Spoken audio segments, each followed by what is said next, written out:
สวัสดีครับเพื่อนพี่น้องวันนี้มากินข้าวเย็นนำกันมีตับหนึ่งกระดูกหนึ่ง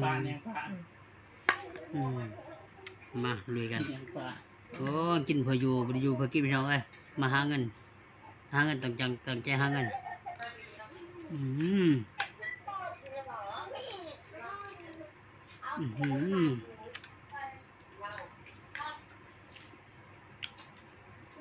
อันนี้ก็ยังไง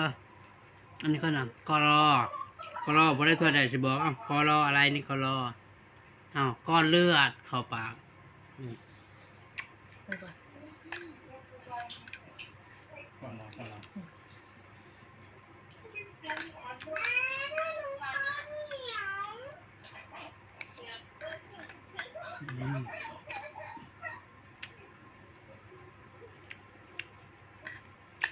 กินข้าวพี่น้องกินข้าว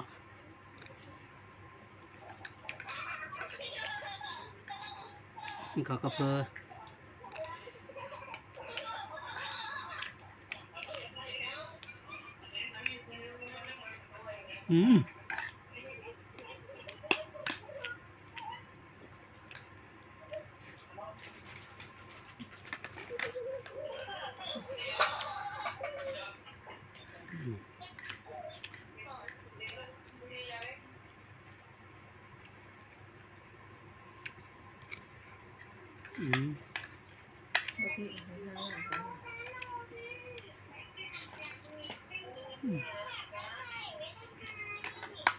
เดี๋ยว